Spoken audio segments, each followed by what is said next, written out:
कहते हैं कि भगवान शिव यहाँ पे खुद विराजमान है अपनी पत्नी उमा, जो कि कामदेवी के नाम से भी जानी जाती है। और उन्हीं के साथ में ये मूषक है, जो कि मानिए आराधना कर रहा हो भगवान गणेश की। इसी आइलैंड के ऊपर आकर के आप ब्रह्मपुत्र नदी का नज़ारा ले सकते हैं। ये पूरा आइलैंड है। आपको पता चले कि आपका लाइन में लगने का तो कोई फ़ायदा नहीं हुआ, क्योंकि यहाँ तो वीआईपी कल्चर है। Hello ji guys, good morning and welcome back to Gaurav Soni vlogs. We are in North East and this is the gateway of North East Guwahati. Guwahati explore करते हुए 2 दिन हो गए हैं हमें, और आज निकलने का टाइम है गुवाहाटी से। तो जाते जाते एक टेम्पल है उमानंदा, जो कि मेन ब्रह्मपुत्र रिवर के बीच में बना हुआ है, और वहाँ पे जाने के लिए आपको फेरी से जाना पड़ता है। तो अभी हम लोग सिर्फ इस पॉइंट को कवर करने के लिए आए हैं, और हम चलेंगे उमानंदा टेम्पल। तो ये देखिए सामने फेरी लगी हुई है, इन्हीं फेरी के थ्रू आप उमानंदा टेम्पल जा सकते हैं। ये फेरी आपको लेकर जाएंगे वहाँ बीच में मिडिल में, जहाँ पे उमानंदा टेम्पल आप लोगों को दिख रहा होगा। ये है उमानंदा टेम्पल, ये है फेरी, और बीच में है ब्रह्मपुत्र रिवर, और सामने ही काम चालू है ब्रह्मपुत्र ब्रिज का। और ये जो पीछे देख रहे हैं आप, ये गुवाहाटी की मेन स्ट्रीम रोड है, जो कि जाती है फैंसी बाज़ार, जिसको हम लोग ऑलरेडी एक्सप्लोर कर चुके हैं। तो चलिए चलते हैं हम भी और एक्सप्लोर करते हैं उमानंदा टेम्पल को। तो यहाँ पे देख लीजिए सामने टिकट घर है, जहाँ से आप फेरी के लिए टिकट ले सकते हैं। और ये देख लो, ये एक छोटा सा फट्टे लगा करके चढ़ने के लिए ब्रिज टाइप का बनाया गया है। सो सामने ही अगर आप आएंगे तो आपको टिकट काउंटर दिख जाएगा, जिसकी रिसिप्ट ये है। 40 रुपीज़ का आपका टिकट होता है, जो कि बोथ साइड का होता है। यहीं से आप जा सकते हैं और आ भी सकते हैं।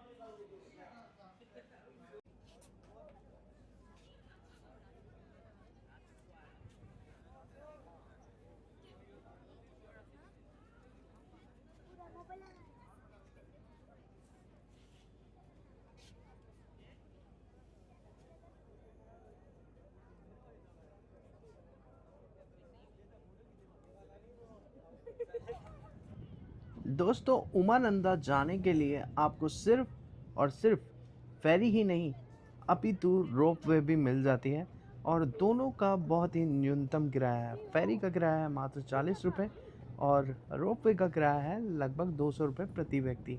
और ये जो ब्रह्मपुत्र नदी है, यहाँ की मुख्य नदी है, और बीच में ये जो आइलैंड आप देख रहे हैं, इसका नाम है पीकॉक आइलैंड।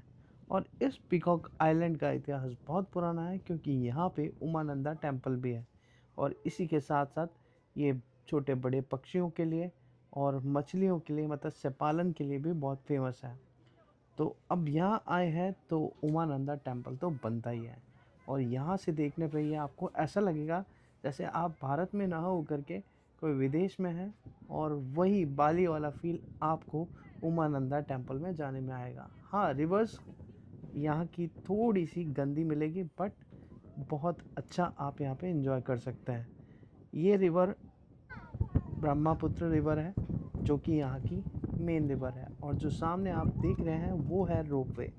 इसी रोपवे के थ्रू आप गुवाहाटी शहर से उमानंदा टेम्पल तक जा सकते हैं, बहुत ही न्यूनतम दरों पे।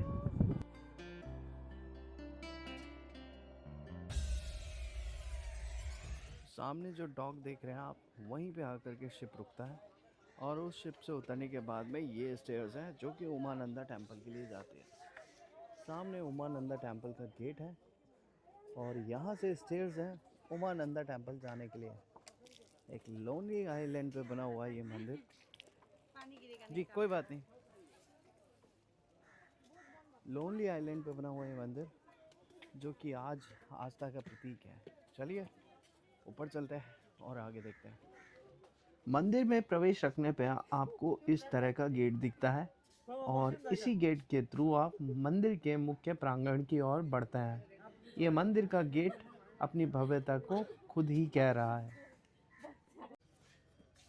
दोस्तों, जैसे कि मैंने बताया, उमानंदा देवालय जो है पीकॉक आइलैंड पे बना हुआ है, जो कि इस ब्रह्मपुत्र रिवर का मिडिल है। इस ब्रह्मपुत्र रिवर के बिल्कुल मिडिल में पीकॉक आइलैंड है, और इसी पीकॉक आइलैंड पे ये इसी पीकॉक आइलैंड पे ये मंदिर बना हुआ है। आपको ये जानकर भी हैरानी होगी कि ये उमानंदा पीकॉक आइलैंड दुनिया का सबसे छोटा 0.0016 स्क्वायर किलोमीटर का आइलैंड है। पूरी दुनिया में यही सबसे छोटा आइलैंड है। तो चलिए मंदिर के भी दर्शन कर लेते हैं। दोस्तों, ये जो मंदिर आप लोगों ने देखा, ये वैसे तो बहुत पुरातन है, बहुत पुराना मंदिर है, और कहते हैं कि भगवान शिव यहाँ पे खुद विराजमान है अपनी पत्नी उमा, जो कि कामदेवी के नाम से भी जानी जाती है। इस मंदिर का पुनर्निर्माण 1694 ईस्वी में अहोम राजा स्वर्गदेव द्वारा कराया गया। और इस आइलैंड के बारे में और भी बहुत सारी ऐसी चीज़ें हैं जो हम ऊपर जा कर के विस्तृत रूप में आपको जानकारी देंगे।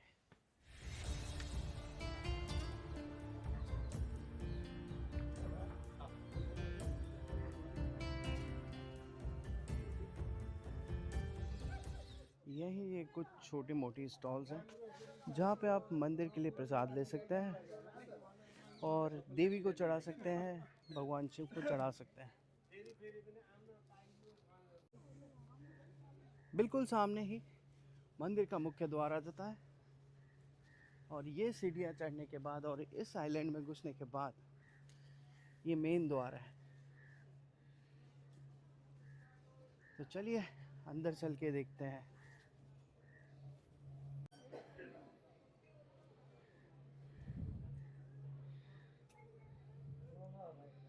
आपने बहुत सारे मंदिर देखे होंगे। बीकानेर में करणी माता का मंदिर है, जहाँ पे चूहे इतने बहुतायत में है कि पूछिए मत। बट मैं ये पहला मंदिर देख रहा हूँ जहाँ पे भगवान शिव के साथ में मूषक रूप भी पूजा जाता है। जैसे ही आप मंदिर के मुख्य द्वार में घुसेंगे, आपको सामने गणेश जी महाराज विराजमान दिखेंगे। वहाँ जाकर के आप सर्वप्रथम गणेश जी महाराज के दर्शन कर सकते हैं, और उन्हीं के साथ में ये मूषक है, जो कि मानिए आराधना कर रहा हो भगवान गणेश की। और फिर सामने मुख्य मंदिर है, और मुख्य मंदिर के साथ में ये गलियारा है, जहाँ पे अलग अलग मंदिर बने हुए हैं, और यहीं से आप दर्शन करना स्टार्ट कर सकते हैं।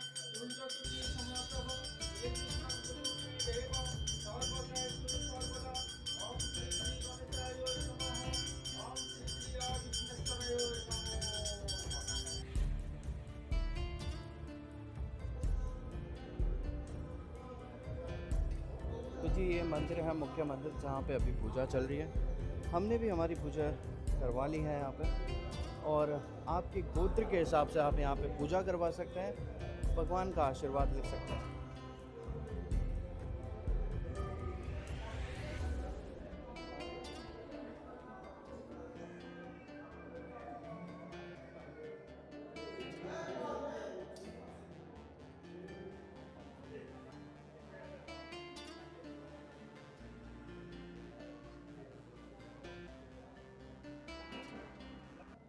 और ये है उमानंदा टेम्पल का गर्भगृह, जहाँ पे माता सरस्वती और शंकर जी विराजमान है।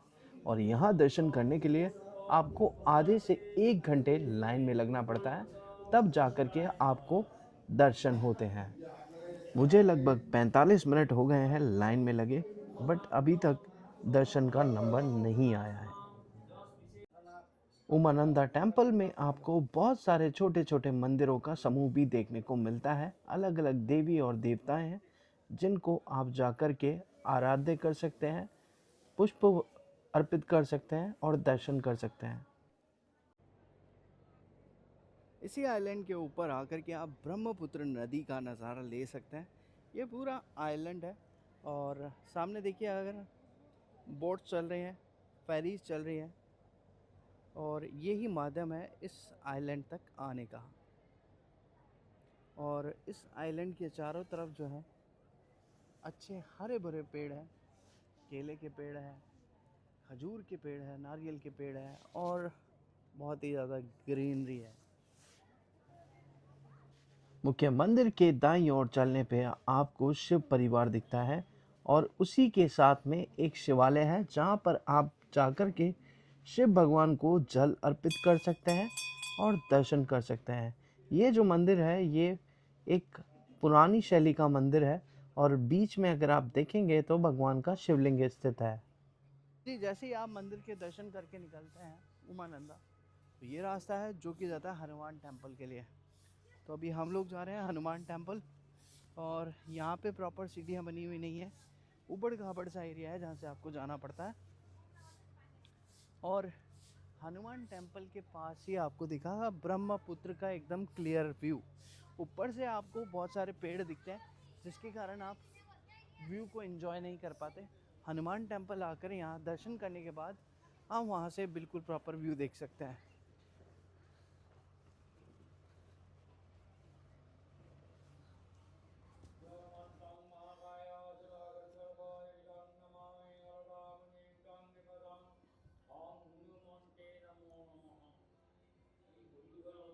यहाँ जो ये मूर्ति है हनुमान जी की, बड़ी आदमकद मूर्ति है और सेम सिस्टम वही है। आप ऊपर दर्शन करते हैं तो यहाँ आकर के दर्शन कीजिए हनुमान जी के और ब्रह्मपुत्र नदी के दर्शन भी कर लीजिए। दोस्तों, ये था उमानंदा टेम्पल जो कि हमने अभी आप लोगों के साथ में शेयर किया। साथ के साथ ये हनुमान जी और ज़रा पास में आइए, आपको मैं क्लियर व्यू दिखा देता हूँ पीकॉक आइलैंड से ब्रह्मपुत्र रिवर का। सामने वो एक छोटा सा आइलैंड है और वो है पीछे गुवाहाटी शहर, और वहीं से आप फेरी के माध्यम से यहाँ पे आ सकते हैं और ब्रह्मपुत्र नदी के दर्शन करने के बाद आप उमानंदा के टेम्पल के दर्शन कर सकते हैं, साथ में हनुमान जी के दर्शन कर सकते हैं। तो जी दोस्तों, हम लोग हैं उमानंदा टेम्पल जो कि गुवाहाटी के सेंटर में स्थित है। और यहाँ आने के बाद में एक चीज़ तो सार्थक हो गई कि भगवान के नाम पर हर तरफ आज की तारीख में सिर्फ धंधा चल रहा है। हम उमानंदा टेम्पल की ये जनरल लाइन है, ज़रा लाइन दिखा दीजिए। ये लाइन लग रही है जो कि मंदिर में अंदर जाती है और लगभग ये मान लीजिए 400-500 लोगों की लाइन है। इन 400-500 लोगों की लाइन में लगने के बाद में जब आप अंदर जाकर के दर्शन करते हैं तो आपको बहुत अच्छा लगता है कि आप इतने घंटे लाइन में खड़े रहे हो और आपने दर्शन किए भगवान के। फिर आपसे लिया जाता है चढ़ावा। वो तरह तरह के नाम पे होता है, ठीक है। वो हमारे धर्म में अगर कहें गुरु दक्षिणा भी होती है तो ठीक है, उसमें कोई बुराई नहीं। परंतु जब आपको एक मंदिर से दूसरे मंदिर में जाने के लिए फिर से लाइन में लगना पड़े, तब आपको पता चले कि आपका लाइन में लगने का तो कोई फ़ायदा नहीं हुआ, क्योंकि यहाँ तो वीआईपी कल्चर है। जी हाँ, वही वीआईपी कल्चर जो कि हमारे नॉर्थ इंडिया में भी है। हम लगे रहे लाइन में लगभग 1 घंटे लगने के बाद में हमें बोल दिया गया कि आप रुको, पहले और आ रहे हैं। वो वीआईपी लोग आए, दर्शन करने के बाद में वापस चले गए। भाई, भगवान के यहाँ आने के बाद अगर आपका मूड ख़राब हो जाए तो उससे ज़्यादा तो कुछ नहीं हो सकता। हमने भगवान के दर्शन कर ही लिए थे, हमने कहा पूजा हम खुद कर लेंगे पंडित जी, और हम आ गए। तो ये एक ख़राब चीज़ लगी मुझे। मगर ये उमानंदा टेम्पल जो है बहुत ही खूबसूरत है। पीकॉक आइलैंड की ऊपर बना हुआ ये मंदिर, जहाँ आप देख सकते हैं मेरे बाईं ओर जो है गणेश जी का मंदिर है, मेरे सेंटर में जो है वो शिव पार्वती का मंदिर है, और बिल्कुल सामने जो है महाकाल का मंदिर है, और यहाँ पे शिव परिवार है। तो ये सारी चीज़ें आप इस मंदिर में आने के बाद देख सकते हैं। और गर्भगृह में जाने के लिए आपको लाइन में लगना पड़ता है और दक्षिणा अलग अलग तरह की होती है। अब चलिए आपको इस मंदिर से ब्रह्मपुत्र नदी का नज़ारा भी मैं दिखाता हूँ, क्योंकि ब्रह्मपुत्र नदी के ऊपर ये मंदिर बना हुआ है और बड़ा ही खूबसूरत ये मंदिर है। लगभग 50 से 60 सीढ़ियाँ चढ़ के आपको ऊपर आना होता है, और यहाँ से जाने के लिए आपके पास 2 रास्ते हैं। या तो आप फेरी के थ्रू आ सकते हैं या फिर आप रोप वे के थ्रू आ सकते हैं। रोप वे अभी मैं आपको चलते चलते दिखा देता हूँ। और क्योंकि गुवाहाटी शहर में ब्रह्मपुत्र नदी बहती है और ब्रह्मपुत्र नदी नदी ना होकर के नद है और भारत की एकमात्र नदी ऐसी है जो कि पुरुष नदी कहलाती है। दोस्तों मात्र 40 रुपये में अगर आपको भी इस फेरी का आनंद लेना है तो आपको आना पड़ेगा आसाम, और आसाम की राजधानी गुवाहाटी। गुवाहाटी में आपको ये छोटे से बीचेस जो आप देख सकते हैं, इन बीचेस के साथ साथ आपको उमानंदा मंदिर के भी दर्शन होते हैं और बड़ा सुंदर नज़ारा है भाई। ब्रह्मपुत्र नदी के ऊपर आप अपने इस फेरी में बैठ कर के अपनी मील को भी इंजॉय कर सकते हैं और एक ब्यूटीफुल से व्यू को भी इंजॉय कर सकते हैं। और चूंकि ब्रह्मपुत्र नदी शहर के बीचों बीच बहती है तो आवागमन का मुख्य साधन भी फेरी है। लोग तट के उस पार से इस पार आने के लिए फेरी का यूज़ करते हैं और बहुत ही सस्ती दरों पे फेरी यहाँ पे चलती है। ये जो सामने आइलैंड है इस पे हम लोग होके आए हैं, अभी मेरे साथ साथ एक फेरी ये भी चल रही है। आज के इस अध्याय में हमने आप लोगों को दिखाया उमानंदा टेम्पल जो कि आसाम के गुवाहाटी शहर में है, और हमारी इस धार्मिक यात्रा का ये दूसरा पॉइंट है। तो यहाँ हो गए हैं दर्शन, अब चलते हैं और आज के ब्लॉग को करते हैं ख़त्म।